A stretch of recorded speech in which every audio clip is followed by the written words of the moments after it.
जय हिंद दोस्तों, मैं दिशा आपका स्वागत करती हूं अपने आदर्श बुक आईएएस ग्रुप चैनल पर। आज हम पॉलिटी में एनसीईआरटी का क्लास 6 का चौथा अध्याय पढ़ेंगे। तो हमारा 4th चैप्टर है वो लोकतांत्रिक सरकार के मुख्य तत्व। तो लोकतांत्रिक सरकार के जो मुख्य तत्व हैं आज हम उनके बारे में पढ़ेंगे। और हम इस चैप्टर में क्या पढ़ेंगे कि हम लोकतांत्रिक सरकार के कामों को किन किन द्वारा प्रभावित कर सकते हैं, है ना, उनके बारे में पढ़े। और आज हम इस चैप्टर में लोगों की भागीदारी क्या होती है, हम समस्याओं का समाधान कैसे कर सकते हैं, समानता एवं न्याय जैसे टॉपिक्स के बारे में पढ़ेंगे, ठीक है ना। चलिए दोस्तों शुरू करते हैं। इसमें एक शुरुआत में एक एग्जाम्पल दिया हुआ है कि दरअसल क्या था, दक्षिण अफ्रीका में श्वेत, अश्वेत और सांवले रंग के लोगों के साथ अक्सर भेदभाव होता था, है ना। श्वेत लोगों के जो इलाके थे बहुत सुंदर थे, बहुत ही हर एक तरह की सुविधाएं थी, और अश्वेत लोगों का वहाँ पर जाना वर्जित था। और अश्वेत लोगों के जो इलाके थे वो दूर थे और वहाँ पर कोई ऐसी सुविधा नहीं थी, है ना, बहुत ज़्यादा उनके साथ भेदभाव होता था। तो उनमें से क्या था, जो अश्वेत लोग थे उनको यहाँ तक कि उनको वोट देने का भी अधिकार नहीं था,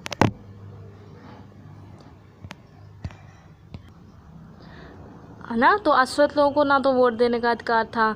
देश की सबसे अच्छी ज़मीन श्वेत लोगों के लिए आरक्षित थी और अश्वेत लोगों को खेती के लिए सबसे घटिया ज़मीन दी जाती थी।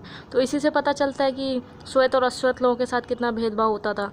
तो इस भेदभाव का अगर किसी ने सामना किया वहाँ पर तो वो थे नेल्सन मंडेला जी। उन्होंने रंग भेद के खिलाफ बहुत लंबे समय तक संघर्ष किया और एट लास्ट उनको 1994 में सफलता भी मिली, है ना। तब से दक्षिण अफ्रीका एक लोकतांत्रिक देश बन गया। अब हम बात करेंगे भागीदारी क्या होती है। देखिए, हम अपनी भागीदारी किस तरीके से सुनिश्चित करते हैं सरकार के लिए। तो जब भी चुनाव पड़ते हैं तो हम चुनाव में वोट देकर अपने प्रतिनिधि चुनते हैं, है ना। तो वो जो प्रतिनिधि होते हैं वो सरकार के कामों को करते हैं ना। सरकार उनके द्वारा मतलब, है ना, उनसे पूछ पाछ के या जैसे भी करके निर्णय लेती है। प्रतिनिधि बताते हैं कि हर एक प्रतिनिधि अपनी अपनी जगह का अलग अलग होता है, तो अपने यहाँ के लोगों की बारे में ज़्यादा अच्छे से जानता होगा, उनकी ज़रूरतों के बारे में ना।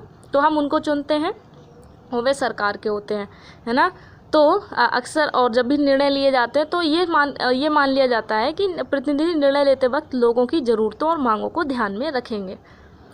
हाँ, और वैसे भी सभी को पता है कि सभी सरकारों को एक निश्चित समय के लिए चुना जाता है ना। भारत में ये अवधि 5 वर्ष की है।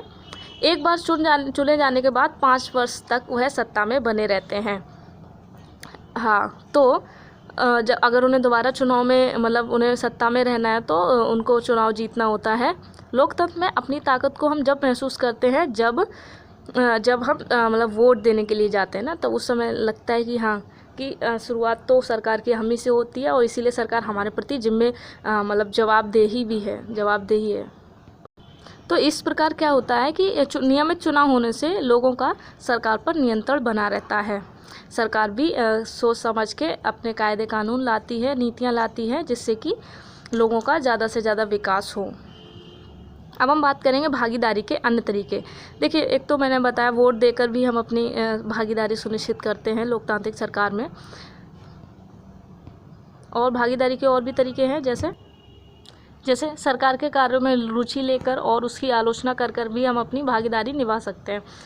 जैसे एग्जांपल दिया गया इसमें कि अगस्त 2005 में जब एक खास सरकार ने मतलब बिजली का जो किराया था वो बढ़ा दिया था, तो लोगों ने अपना विरोध बहुत ही तीखे रूप में व्यक्त किया।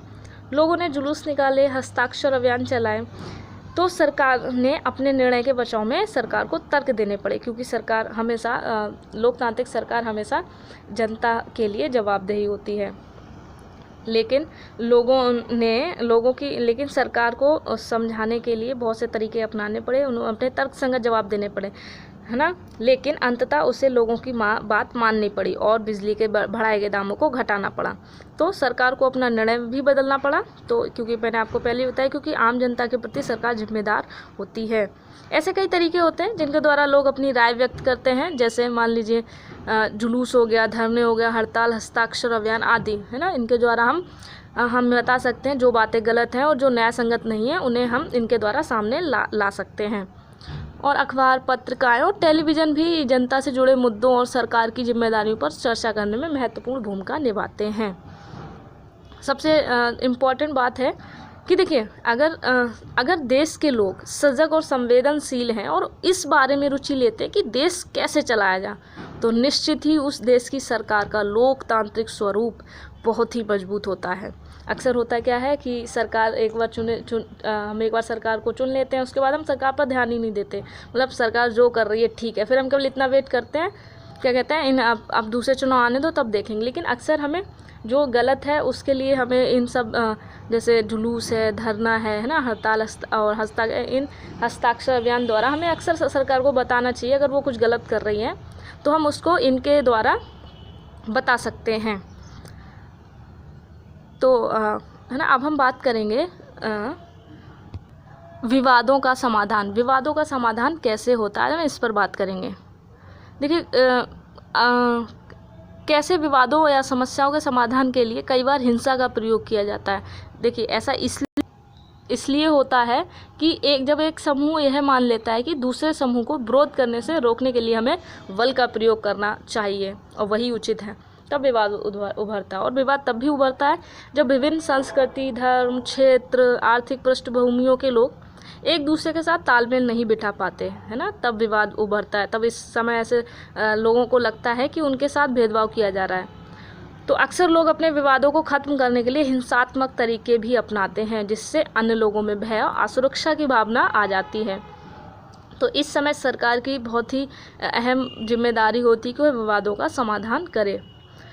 कई बार क्या होता है कि धार्मिक जुलूस और उत्सव जैसे कई बार समस्या का कारण ले लेते हैं, है ना, कि उदाहरण के लिए मतलब धार्मिक जुलूस किस रास्ते से निकाला जाए, कहाँ से ना निकाला जाए, है ना। अगर उसमें थोड़ी सी भी चूक या थोड़ी सी भी कुछ हो जाता है तो लोग अक्सर उसको मतलब बहुत ही दिल पर ले जाते हैं, है ना, और एकदम हिंसात्मक रूप धारण कर लेते हैं। पूरा जुलूस हिंसात्मक रूप धारण कर लेता है और पूरे देश में फिर अशांति जैसा माहौल छा जाता है। तो ये चीज़ें बहुत सब गलत हैं। देखिए, विविधता, मैंने आपको अपना पहले ही चैप्टर में बताया था, विविधता बहुत ही सुंदर और बहुत ही मतलब एक ऐसी चीज़ है जिस पे हमें गर्व होता है। और जब दूसरा चैप्टर हमारा था विविधता में भेदभाव, विविधता एवं भेदभाव, तो भेदभाव जब आ जाता है तो वहाँ विविधता नहीं रह जाती, फिर वो देश कमज़ोर होने लगता है। जिस देश में विविधता में भेदभाव है वो देश कभी तरक्की नहीं कर सकता। और उस देश के नागरिकों की जिम्मेदारी होती है कि वो विविधता को हमेशा बनाए रखें, फिर वो चाहे किसी धर्म में हो, चाहे किसी वर्ग में हो, है ना, किसी आर्थिक पृष्ठभूमि से हो, किसी से भी हो। प्रत्येक नागरिक की जिम्मेदारी है कि वो अपने कर्तव्यों का अच्छे से निर्वहन करे, है ना। तो कभी कभी और क्या होता है कि नदियों को लेकर भी विवाद का, अक्सर नदियाँ भी विवाद का कारण बन जाती हैं।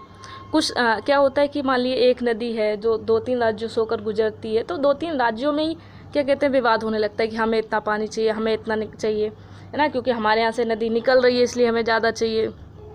तो ये सब भी चीज़ें देखिए अक्सर गलत हैं। हमें तो अक्सर क्या करना चाहिए राज्यों को कि उन्हें देख लेना चाहिए कहाँ पर कितनी पानी की ज़रूरत है, जहाँ पर पानी की जितनी ज़रूरत है उसके हिसाब से देना चाहिए। ऐसा नहीं कि मान लीजिए हमारे यहाँ पे मतलब 80% पानी की मतलब मान लीजिए 10% पानी की ज़रूरत है और हम लड़ रहे हैं, हमें 50% पानी चाहिए, तो क्या मतलब है ऐसा, है ना। और मान लीजिए किसी दूसरे राज्य में मान लीजिए 40% की ज़रूरत है और हम उसे केवल 10% पानी दे रहे हैं, तो देखिए कहीं ना कहीं भेदभाव तो है ही। अब हम अगर प्राकृतिक चीज़ों पर भी भेदभाव करने लगेंगे तो कैसे काम चलेगा दोस्तों। खैर चलिए, तब उस समय जब ये विवाद आता है तब राष्ट्रीय सरकार को कदम उठाना पड़ता है ताकि दोनों राज्यों के लिए पानी का सही बंटवारा हो पाए। अब हम बात करेंगे समानता एवं न्याय। देखिए, लोकतांत्रिक सरकार के मुख्य विचारों में से एक है समानता एवं न्याय। न्याय एवं समानता के प्रति सरकार को वचनबद्ध भी होना पड़ता है। देखिए, जहाँ न्याय एवं समानता होगी एक दूसरे से अलग नहीं किया जा सकता। जहाँ पर न्याय होगा वहाँ पर समानता होगी और जहाँ पर समानता होगी वहाँ पर न्याय अवश्य होगा। अस्पृश्यता यानी छुआछूत, इसकी प्रथा क्या थी कि प्रथा पर अब कानून द्वारा रोक लगा दी गई है। लंबे समय तक क्या था कि दलित लोगों को शिक्षा, यातायात और स्वास्थ्य की सुविधाओं से वंचित रखा गया, है ना। पहले हालात यह थे कि उन्हें सार्वजनिक मंदिरों में भी घुसने नहीं दिया जाता था। तब अपने संविधान निर्माता डॉक्टर भीमराव अम्बेडकर जी को और बाकी अन्य लोगों को भी लगा कि ये तो प्रथा अमानवीय है ना, इसका कोई मतलब ही नहीं है। तो तभी न्याय तभी प्राप्त हो सकता है जब सब लोगों के साथ बराबरी का व्यवहार हो। जहाँ पर 10 लोगों के समूह में अगर 2 लोगों के साथ बराबरी का व्यवहार हो रहा है तो वो न्याय नहीं है दोस्तों।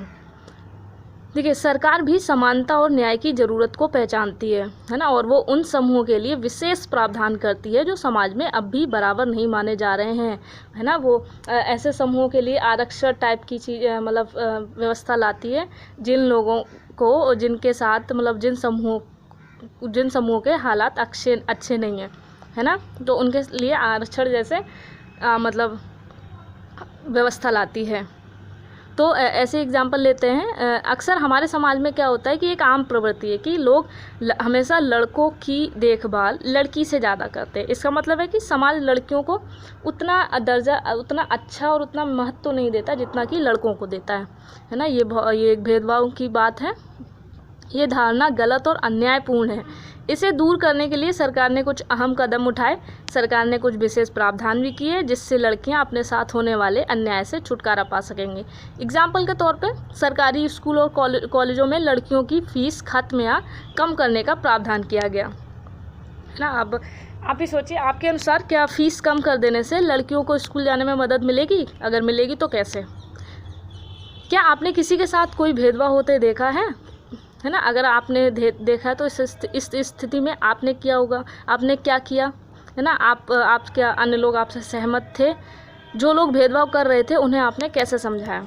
देखो दोस्तों, एनसीईआरटी के छोटे छोटे क्वेश्चन हमें बहुत ही एक अच्छी एक सोच देते हैं। मैं आपको फिर बता रही हूँ, एनसीईआरटी को आत्मसात करें, क्योंकि एनसीईआरटी हमारे मतलब क्या कहते हैं, हमें जीवन के मूल्यों में, जीवन का मतलब जो महत्वपूर्ण मूल्य हैं या कह सकते हैं जीवन की परीक्षा में हमेशा हमको पास करेगी एनसीईआरटी। एनसीईआरटी हमें तर्क संगत सोच देती है ना, हमारे सोच के नज़रिए को बड़ा और तर्क संगत बनाती है। इसलिए एनसीईआरटी को केवल एनसीईआरटी की तरह ना पढ़े और उसके हर एक क्वेश्चन पे थोड़ा चिंतन मनन करें, ताकि अगर आपका इंटरव्यू होता है तो आपको वेल डन कह के बोला जाए, है ना। तो अब दोस्तों आ गया हमारा अभ्यास का समय। तो आप अपने अभ्यास खुद इन कुछ क्वेश्चन को खुद लिखने की कोशिश कीजिएगा। हमारा पहला क्वेश्चन है, किन विभिन्न तरीकों से लोग सरकार की प्रक्रियाओं में भाग लेते हैं? दूसरा, विभिन्न विवादों और मुद्दों को सुलझाने के लिए सरकार की ज़रूरत क्यों पड़ती है? तीसरा क्वेश्चन है, सभी लोगों के साथ समानता का व्यवहार हो, इसे सुनिश्चित करने के लिए सरकार क्या कदम उठाती है? और हमारा चौथा सवाल है, लोकतांत्रिक सरकार के मुख्य तत्वों के बारे में वर्णन करें, है ना। आप इन कुछ सवालों को मैंने हमेशा अपने वीडियो में बोलती हूँ कि लिखने का प्रयास करें। आईएएस में लिखना बहुत ही ज़रूरी है। हमें आता तो सब कुछ होता है लेकिन हम लिख नहीं पाते। जब लिखने की बारी होती है तो हम सोचते कुछ और हैं, लिखते कुछ और हैं। इसलिए इन छोटे छोटे क्वेश्चन से लिखने का प्रयास करें। आपको हमारा वीडियो कैसा लगा अवश्य बताएं। हमारे चैनल को सब्सक्राइब करें ताकि आपको हमारा वीडियो अवश्य मिल सके। जय हिंद।